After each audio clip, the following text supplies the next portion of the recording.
tudo bem? Eu sou a professora Carol Fernandes e hoje estou aqui para iniciar, na verdade, a gravação de uma série de aulas de cunho prático para pós-graduação. Então, o nosso intuito é colaborar com o exercício da advocacia nessas áreas de afins do direito de família e do direito das sucessões. O tema da aula de hoje é pensão alimentícia, ou seja, alimentos.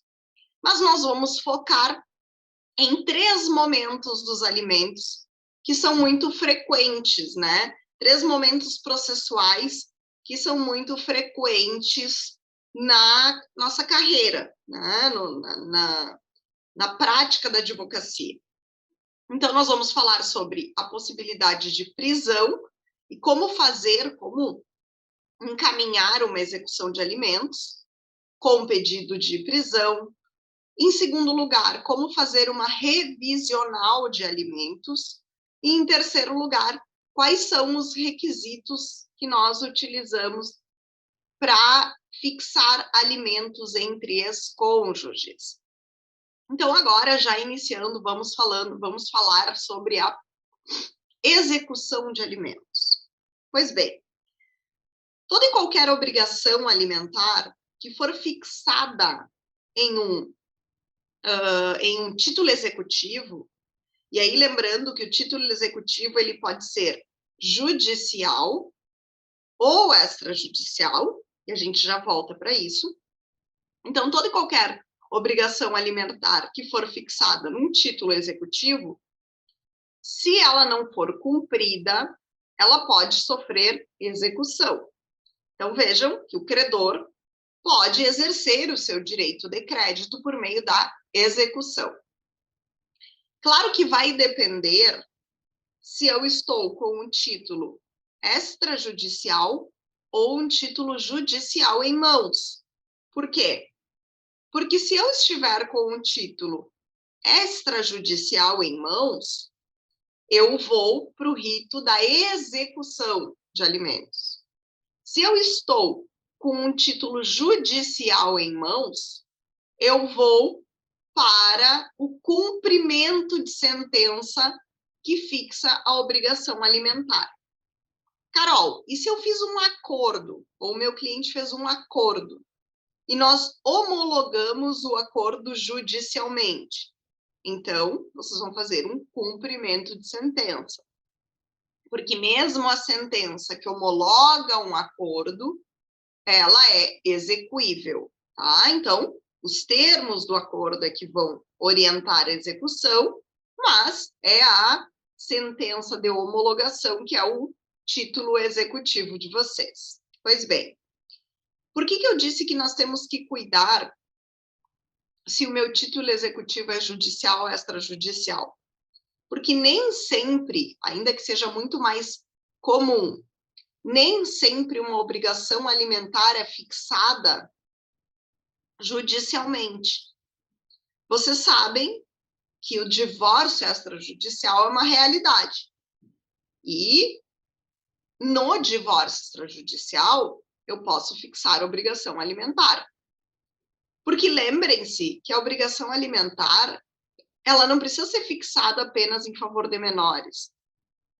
Porque é claro que se eu estou me divorciando e tenho filhos menores, obrigatoriamente eu vou ter que fazer esse divórcio na esfera judicial. E o meu título, seja ele de acordo, seja ele de condenação, será um título executivo judicial, será sentença.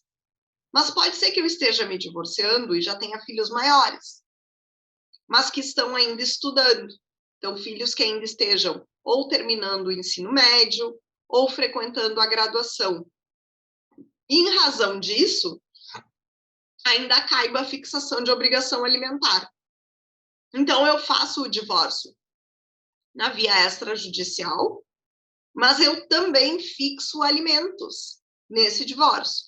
E ainda tem uma outra opção, que é fixar os alimentos em favor dos ex-cônjuges ou ex-companheiros, que vai ser, inclusive, o último tópico da nossa aula, tá? Então, no momento em que eu faço, por exemplo, uma pactuação extrajudicial por escritura pública, eu vou ter um título executivo extrajudicial. E aí, ao invés de usar o rito do 528 do CPC, eu vou lá para o rito da execução. Depois eu vou dividir os ritos com vocês para que vocês compreendam como funciona, tá? Pois bem, tanto faz, para fins práticos, se o meu título executivo é judicial ou extrajudicial, quando eu for formular os meus pedidos. Explico por quê.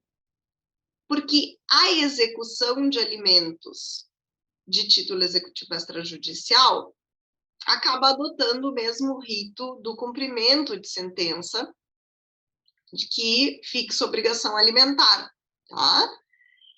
Então, claro que, tecnicamente, para endereçar minha petição, para fundamentar a minha petição, e até mesmo para nomear a minha petição, eu preciso saber que espécie de título eu estou trabalhando.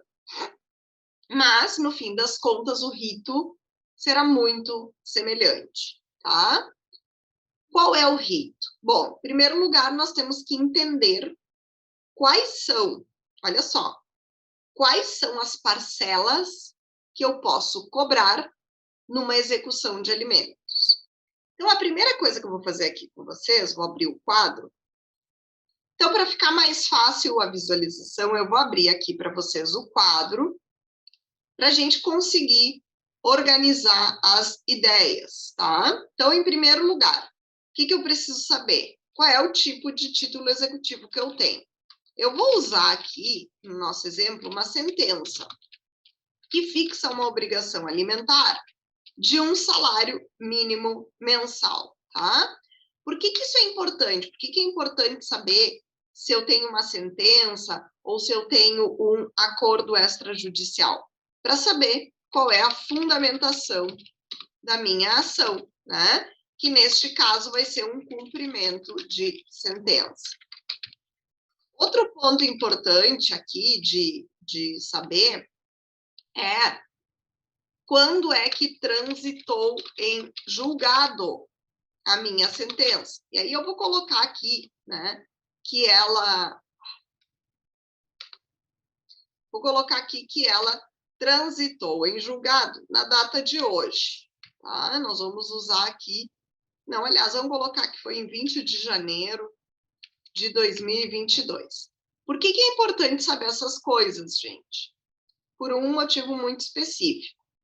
Se a minha sentença ainda não tiver transitado em julgado, eu estou falando de um cumprimento de sentença provisório. Se ela já tiver transitado em julgado, eu estou falando no cumprimento de sentença definitivo. Para fins de fundamentação jurídica, tanto faz, porque se vocês lerem lá o artigo 528 do CPC, que é o artigo que vai fundamentar a nossa execução, diz que no cumprimento de sentença que condene ao pagamento de prestação alimentícia ou de decisão interlocutória que fixe os alimentos, o juiz, a requerimento do exequente, mandará intimar o executado pessoalmente para em 3 dias pagar o débito, provar que o fez, ou justificar a impossibilidade de fazê-lo. Então, eu vou ter que só saber que se eu estiver falando de uma decisão interlocutória, eu preciso juntar essa decisão. E se eu estiver falando da sentença, porque aí vai ser cumprimento provisório. E se eu estiver falando de sentença, eu tenho que juntar a certidão de trânsito em julgado, tá? E isso é bem importante. Até porque eu quero que vocês lembrem que a obrigação alimentar, então, a obrigação alimentar, ela prescreve em 2 anos. Portanto, vou dar aqui um exemplo. A obrigação alimentar que venceu em janeiro de 2022 prescreve em janeiro de 2024. Então, se eu for entrar com ela, por exemplo, vencia no dia 10 de janeiro de 2022. Ela vai prescrever dia 10 de janeiro de 2024, 2 anos. Se eu entrar no dia 11 ou no dia 12, e aí, claro que eu estou fazendo uma contagem simples de prazo aqui, né? Só para vocês entenderem a situação. Se eu entrar no dia 11, no dia 12, está prescrito. E aí, está prescrito, eu não vou poder cobrar. Exceto, gente, e aí lembre, já que estamos falando da prescrição, exceto menores de 16 anos. Por quê? Porque contra menores de 16 anos não corre prescrição, tá? Essa é a diferença. Bom, vimos aqui o enquadramento da nossa ação e vimos também, então, que podemos entrar com um cumprimento de sentença e que a pessoa vai ser, então, vai ser intimada a pagar em até 3 dias, e nesses mesmos 3 dias, ela vai justificar a impossibilidade de pagar, né? Ou seja, vai justificar o que aconteceu que não me permitiu pagar esses alimentos. Só que aí nós temos que ter cuidado com a justificativa, porque a justificativa do não cumprimento de uma obrigação alimentar, ela tem que ser absoluta. Então, vejam que quando eu justifico o não pagamento, eu tenho que ter alguma justificativa muito contundente. Ah, eu tô doente. Eu fui afastado do meu trabalho, eu estou recebendo benefício previdenciário, o benefício previdenciário é menor do que o meu salário e que, portanto, os alimentos que eu paguei foram menores. Vou dar um exemplo de um caso para vocês. O sujeito foi afastado do trabalho por doença. E aí ele ficou 15 dias recebendo o salário pela empresa, e nos 15 dias seguintes, que ele ainda estava com indicação médica de afastamento, ele pediu o benefício previdenciário. E a Previdência negou, disse que era para ele voltar ao trabalho. Então, ele ficou num limbo, porque a empresa não aceitou ele de volta, ao mesmo tempo em que a Previdência não queria pagar o benefício. E aí ele acabou pagando os alimentos com base em 15 dias, que foi o salário que ele recebeu. Tá? Então, só cuidem, porque isso é um caso de impossibilidade de pagar. Ah, o sujeito está internado num hospital, em coma, ou impossibilitado para o trabalho. Então, nesses casos, claro que, se ele vai receber benefício previdenciário, a pensão vai acabar sendo descontada sob o benefício previdenciário, mas nesses casos, então, nós temos justificativas plausíveis. O que não é uma justificativa plausível? Perdi o emprego. Porque no caso do sujeito perder o emprego, o que ele tem que fazer é ingressar com uma revisional. Nós vamos falar daqui a pouquinho como é que funciona a revisional, tá?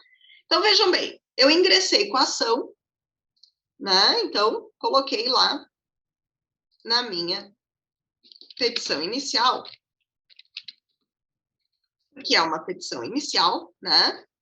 Lembrando que o cumprimento de sentença, como a gente trabalha hoje, com o sistema informatizado, né? Então, EPROC, ESAGE, aí depende do estado que nós estamos, nós temos um sistema diferente para utilizar, mas, enfim, o que eu quero dizer é que não vai correr nos mesmos autos da ação principal. Nós vamos distribuir uma nova ação, tá? É isso que vai acontecer. E nessa, então, petição inicial, nós vamos pedir a intimação para pagamento em até 3 dias. Só que vejam só, além do pedido de pagamento em até 3 dias, eu posso pedir outras providências. Protesto do título judicial. Então, o sujeito vai ficar lá com o nome negativado, tá? O nome negativado. Mais do que isso, posso pedir a adoção de medidas atípicas. Medidas atípicas de execução. Como, por exemplo, suspensão da CNH, apreensão do passaporte, bloqueio dos cartões de crédito, etc. Tá? Já posso pedir direto. E isso não impede que eu faça este pedido, sob pena de prisão. Portanto, se o sujeito não paga em 3 dias, ainda que ele apresente justificativa, se a justificativa dele for afastada, ou seja, não for aceita pelo juiz, ele será preso em regime fechado pelo prazo de 1 a 3 meses. Carol, quem é que fixa o prazo de prisão? O juiz. Então, é ele que vai dizer se ele vai ficar 1, 2 ou 3 meses. Tem juiz que fixa só 3, tem juiz que fixa só 1, tem juiz que fixa só 2, e aí vai depender do juiz. Certamente vai analisar a execução em si e entender qual deve ser o peso da mão dele naquele momento. Tá? O valor do débito, as condições do sujeito, as necessidades do infante que está pedindo, né? Ou do alimentando que está pedindo a prisão e assim por diante. Tá? Então, de 1 a 3 meses pode ser, mas sempre em regime fechado. Aquela exceção que vigorou durante a pandemia não se aplica mais, tá? Não se aplica mais. Então, a prisão domiciliar não se aplica mais. Atenção, caiu já. Agora é direto na instituição prisional, tá? Carol, quais são os débitos que autorizam a execução pelo rito da prisão? Vamos lá. Todos nós sabemos, é meio que um mantra, que a execução pelo rito da prisão, ela é possível em relação às 3 últimas parcelas. Perdão. Em relação às 3 últimas parcelas do débito alimentar. Então, vamos usar nesse exemplo. A pensão foi fixada em janeiro de 2022. E até hoje o sujeito não pagou. Então, janeiro, fevereiro, março, abril, maio e junho. Nós temos aqui 6 meses de dívida. Como é que eu faço isso? Eu vou entrar com a execução hoje. Se eu vou entrar com a execução hoje, eu só posso incluir no meu cálculo os 3 últimos meses imediatamente anteriores ao ingresso da execução. Então, vejam só. O que eu posso cobrar aqui? Junho, maio e abril. Então, eu vou cobrar abril, maio e junho. Em relação a estes 3,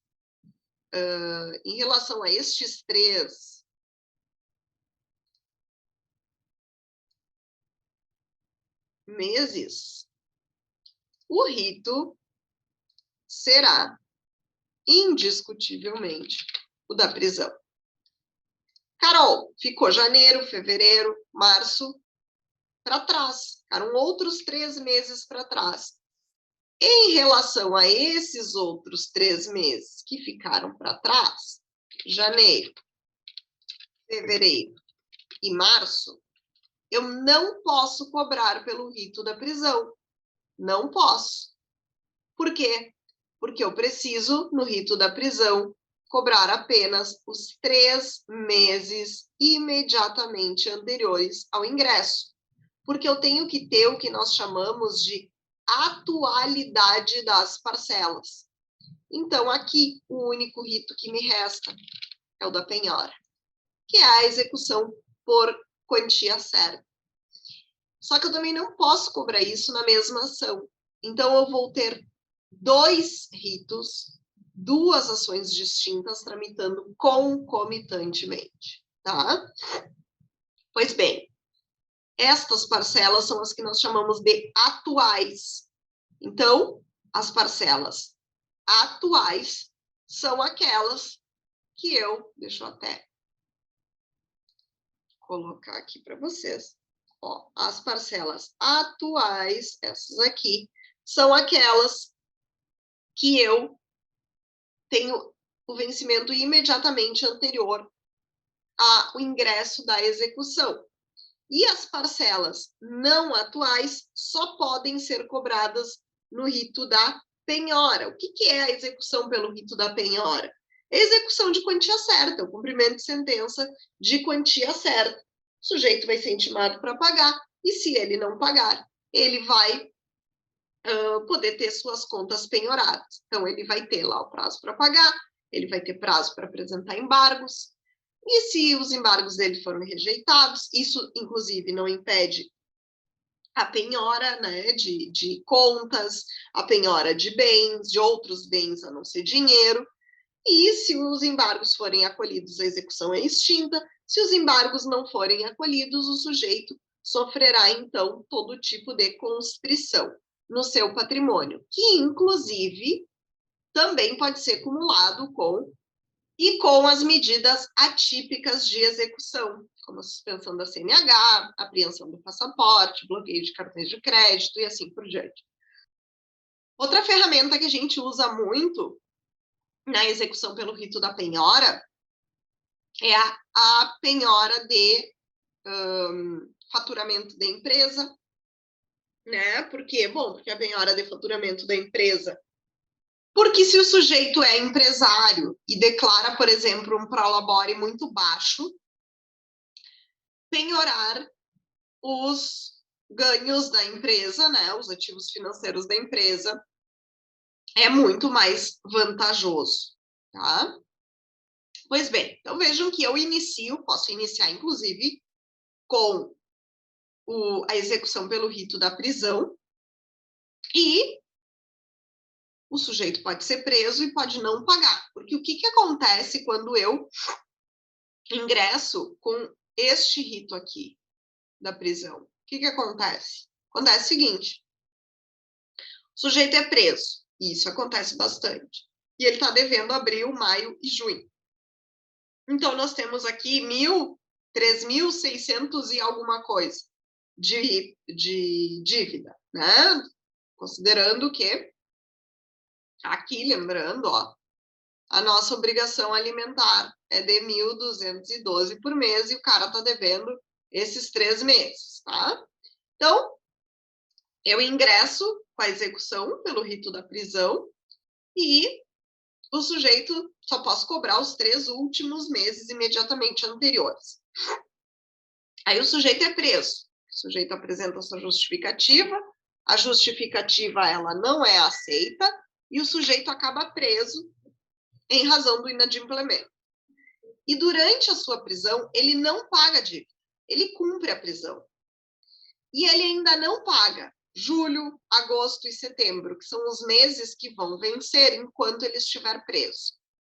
Então, vejam que a minha execução pelo rito da prisão, ela vai acumulando. Então, todos os meses que vencerem a partir da propositura da demanda, eu vou somando, eu vou atualizando. Ah, eu ingressei com a execução mês passado, Carol. E aí cobrei, né? Março, abril e maio. E aí já venceu junho. Eu vou fazer uma petição, eu acrescento junho no meu cálculo, e ele vai ser intimado a pagar, e a conta vai ir crescendo enquanto ele não pagar. E pode ser que no momento que se decrete a prisão, porque às vezes demora um tempinho para decretar a prisão, o sujeito já esteja devendo 6, 7 meses. Isso é possível, tá? Mas aí vamos voltar para o exemplo em que o sujeito é preso, e depois do sujeito ser preso, ele não paga. Então, mesmo preso, ele não paga os alimentos. Ele não paga a dívida. Vejam que eu não posso continuar pelo rito da prisão, porque eu não posso pedir prisão pela mesma dívida mais de uma vez. Então, o que eu vou fazer? Eu vou incorporar estas parcelas nesta execução aqui pelo rito da penhora. Então, eu vou unificar as execuções. Eu vou fazer uma petição para o juiz, então, dizendo que eu já tenho uma outra execução pelo rito da penhora, tramitando, e que eu vou, então, unificar as dívidas. Aí eu vou lá nessa ação do rito da penhora e vou atualizar o cálculo, incluindo as parcelas vencidas e não pagas do rito da prisão, aquelas parcelas não atuais, que competiam a janeiro, a fevereiro e a março. Tá? É isso que eu vou fazer. Carol, e se eu não tenho esta execução tramitando? Então, veja só, eu tenho esta execução apenas. Eu não tenho a execução pelo rito da penhora, porque o sujeito só devia abril, maio e junho. E aí, claro, passou a dever todos os meses dali para frente. Então, se vocês não tinham a execução pelo rito da penhora, o sujeito foi preso e não pagou, agora vocês vão ter uma execução pelo rito da penhora. O que nós vamos fazer? Nós vamos converter este rito em penhora. É isso que nós vamos fazer. Então, só para vocês não se confundirem aqui, nós vamos converter o rito da execução pelo rito da penhora, tá? E aí, pessoal, eu vou pegar a minha execução pelo rito da prisão, que foi ineficaz, porque o sujeito foi preso e não pagou, e vou converter, olha só, vou converter para a penhora. Vou converter para a penhora, certo? E aí eu vou ter aquela execução anterior vai morrer e ela vai virar o rito da penhora. E aí eu vou mandar penhorar os bens do sujeito, que a ferramenta da prisão não funcionou. E aí eu vou ter que, claro, buscar todas aquelas ferramentas do cumprimento de sentença de quantia certa, né? Vou ter que indicar bens a penhora, vou tentar penhorar as contas, aí não vai ter dinheiro, aí eu vou ter que tentar penhorar bens, e assim por diante, tá? É isso que eu vou fazer, então, tá? E aí, pessoal, tem uma outra ferramenta que é muito importante na execução e que também vocês têm que se atentar de fazer o pedido lá na petição inicial, tá? Que é o seguinte: quando o devedor dos alimentos for um funcionário público, for militar, for diretor ou gerente de uma empresa, ou empregado sujeito a CLT, dá para pedir que seja feito desconto em folha de pagamento da pensão alimentícia. E aí, como é que funciona esse desconto em folha? As parcelas vincendas já serão descontadas em folha, de modo que a minha execução não vai inchar, eu não vou ter tanto prejuízo, porque não vai ficar a cargo do sujeito o pagamento espontâneo dos alimentos. Eu vou direto na fonte, e antes do sujeito receber os valores, ele já vai ter esse desconto efetivado, tá? Agora vamos falar um pouquinho do cumprimento de sentença de quantia certa, né? Que é, então, aquele cumprimento de sentença da penhora, que é quando a gente sai da prisão e vai para a penhora. Aí o que nós temos que cuidar é o seguinte, que aí quando eu entro direto com o pedido de penhora, o sujeito também vai ser intimado a pagar em 3 dias. Mas quando eu converto pelo rito da penhora, eu vou direto na constrição patrimonial, porque o sujeito já foi intimado a pagar e já não pagou. E agora, pelo rito da penhora, eu posso acrescer o quê? Multa de 10% e também honorários de advogado de 10%. Então, vai ficar um pouco mais caro pagar, né? Justamente porque o sujeito vai ter que pagar mais 20%, sendo 10% de multa e 10% de honorários de advogado. E outra ferramenta interessante que nós temos é a possibilidade da penhora do salário. Tá? Então, eu posso penhorar o salário. E aí, cuidado, desde que não ultrapasse 50% dos vencimentos. Então, se eu já desconto, por exemplo, 20% a título de pensão, eu só tenho uma margem de mais 30% a título de penhora. E aí eu posso abocanhar 50% dos vencimentos desse devedor. Tá? Bom, vamos passar para o nosso segundo tópico agora, que é a revisional de alimentos. Tá? Que está lá no artigo 1699 do Código Civil. Diz lá, então, que se fixados os alimentos, sobrevier mudança na situação financeira de quem os supre ou na de quem os recebe, poderá o interessado reclamar ao juiz, conforme as circunstâncias, a exoneração, a redução ou a majoração do encargo. Vamos falar um pouquinho, então, sobre essas 3 possibilidades.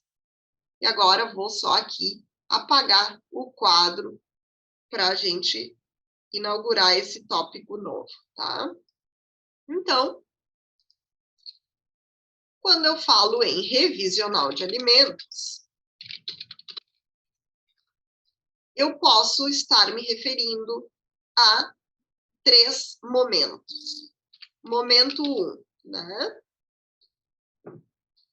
Eu posso pedir a exoneração. Momento 2, eu posso pedir a majoração. E momento 3, eu posso pedir a redução do encargo, tá? Então, vejam só, quando é que eu peço a exoneração? A exoneração eu peço quando eu entendo que a pessoa que está recebendo os alimentos não tem mais necessidade de receber. Tem um caso específico que as pessoas têm que atentar e que normalmente os clientes chegam lá e dizem o seguinte: doutora, a maioridade civil é uma causa de exoneração? Não.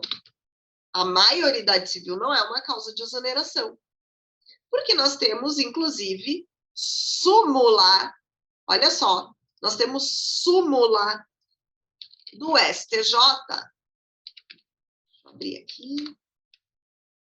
Nós temos súmula do STJ, que é a súmula 358, que diz assim: o cancelamento de pensão alimentícia de filho que atingiu a maioridade está sujeito à decisão judicial, mediante contraditório, ainda que nos próprios autos. Então, vocês percebam que, quando eu falo em maioridade civil, como causa de exoneração, eu tenho, na verdade, que me atentar à súmula 358. Porque pode ser que o sujeito complete 18 anos e continue necessitando dos alimentos. Aí, o que nós temos que cuidar quando nós formos os advogados desta causa? Né? Nós temos que cuidar para... vou mudar a cor aqui, ó. Provar a necessidade do jovem. Porque agora não tem mais necessidade presumida após os 18 anos de idade. E por não ter mais a necessidade presumida após os 18 anos de idade, ele até pode ter o direito de continuar recebendo pensão. Ele pode ter o direito de continuar recebendo pensão. mas esse direito está condicionado à prova da necessidade. Então, não basta que o filho complete 18 anos para o sujeito simplesmente parar de pagar os alimentos. Ele vai ter que entrar com uma ação de exoneração de alimentos e provar que o filho não tem mais necessidade. Ou que a ex-cônjuge ou ex-cônjuge não tem mais necessidade. Que já tem meios próprios de subsistência. Outra possibilidade de exoneração é provar, e eu até vou fazer aqui uma coisa, ó, vou dar aqui mais um espaço. Então, outra possibilidade, né, é provar que o sujeito, né, que quem paga, então que o sujeito não tem mais condições de pagar. Imaginem alguém que ficou muito doente ou que está incapacitado para o trabalho, está numa cama de hospital. Então, essa pessoa não tem mais condições de alcançar os alimentos que alcançava. Então, ele também pode pretender a exoneração. Pode ser, inclusive, que ele não consiga a exoneração, né? E eu até vou substituir aqui para falar da redução antes, tá?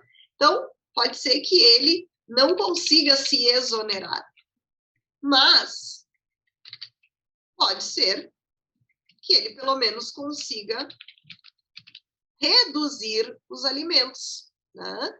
E aí, reduzir os alimentos já importa também, né, em minorar a verba.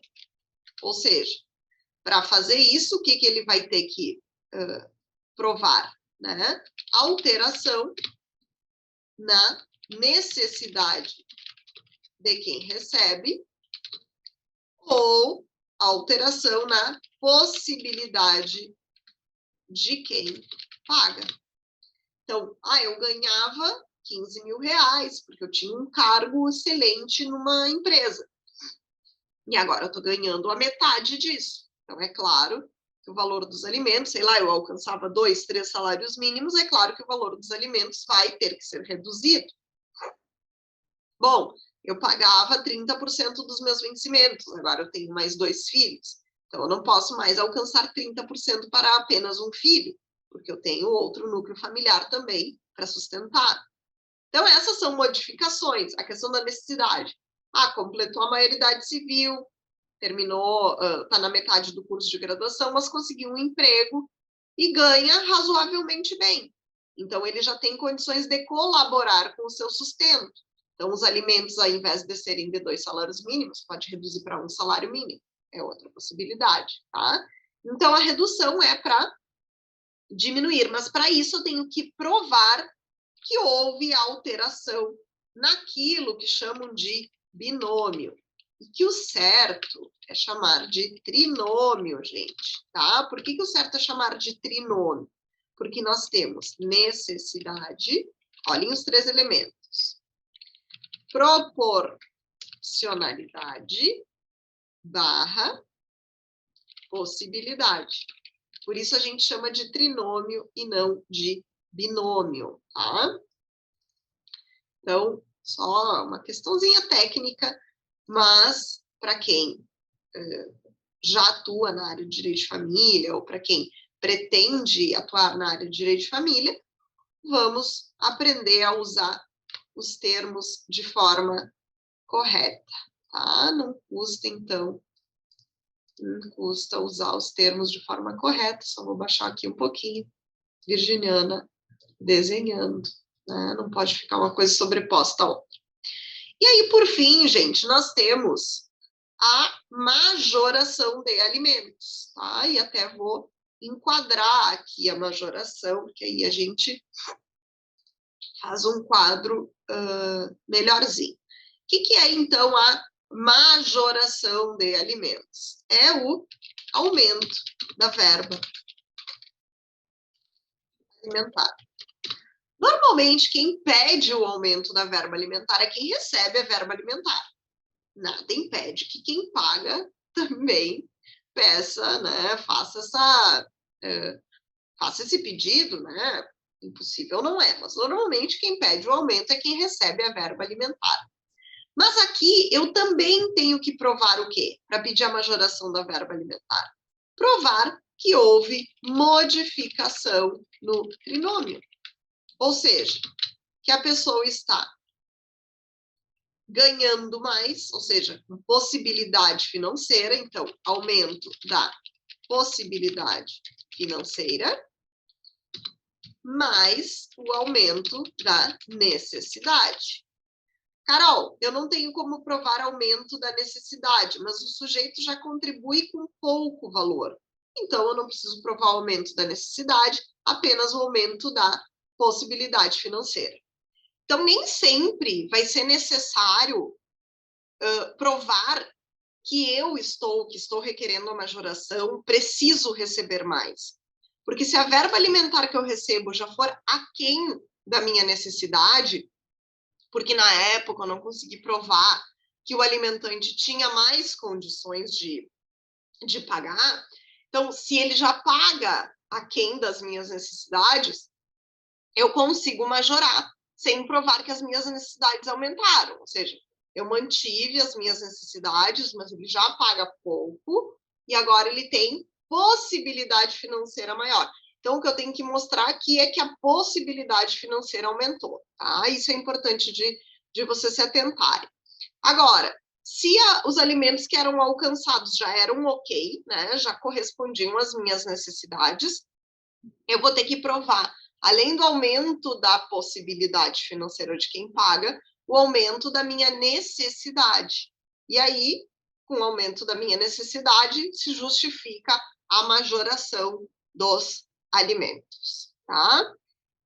Seja a majoração, a redução ou a exoneração, essas ações elas têm uma característica muito importante. Essa característica eu diria que é um diferencial.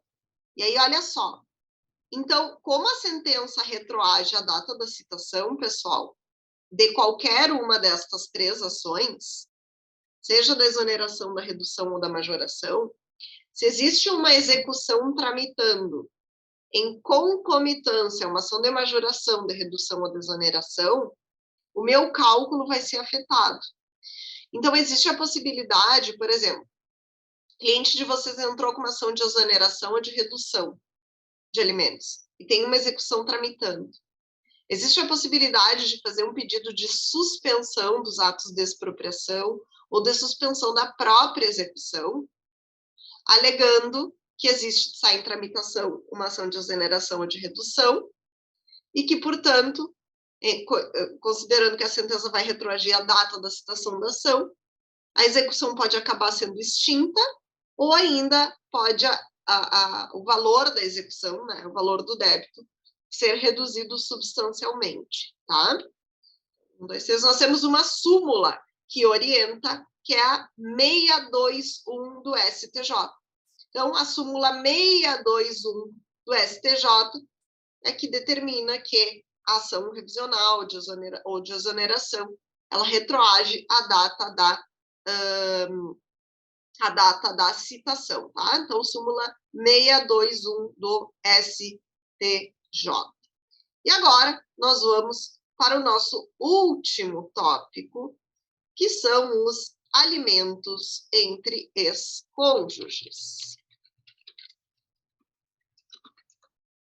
E vamos entender quando é que são possíveis de serem requeridos, né, necessários, enfim. Bom, os alimentos entre ex-cônjuges, eles têm uma característica que é a regra geral, e aí vejam bem, a regra geral, que é a seguinte: eles são temporais, eles são provisórios. Ou seja, eles duram um tempo determinado. Geralmente, esse tempo, e aí eu estou falando de geralmente, porque vai depender de caso a caso, esse tempo vai ser de 2 anos.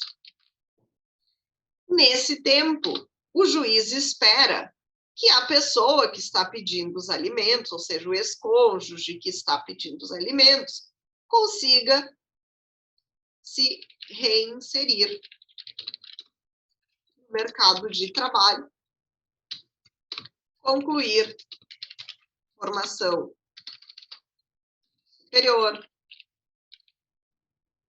ou especialização, etc. Ou seja, que a pessoa consiga, nesse tempo em que vai receber os alimentos, se reorganizar, de modo a não depender mais do ex-cônjuge. Então, o que eu quero que vocês percebam é que esta situação aqui, ela é uma situação excepcional. Quando é que o ex-cônjuge, então, vai precisar, olha só, precisar contribuir com alimentos em relação ao outro? Quando houver prova da necessidade e da dependência financeira do outro. Então, o que eu preciso provar, quando for o meu cliente que estiver pedindo esses alimentos por óbvio, é que ele dependia financeiramente do outro, então havia um arranjo familiar que justifica o prosseguimento dessa dependência financeira, pelo menos por um tempo.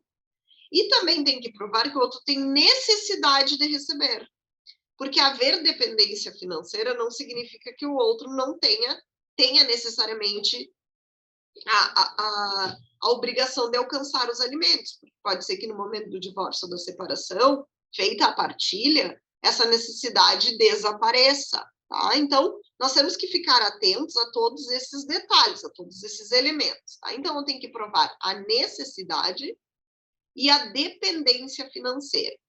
E aí nós temos um outro elemento que é importante, gente, de destacar, que é o seguinte.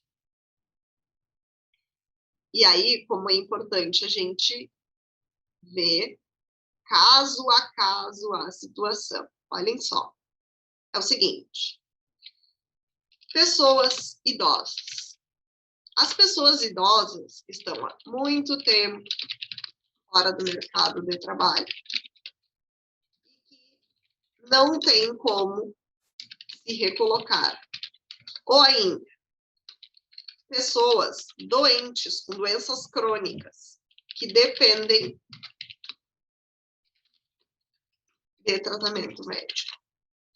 Nestes casos, pessoal, apenas nestes casos, e aí até vou colocar aqui para vocês, apenas nestes casos, nós vamos excepcionalmente,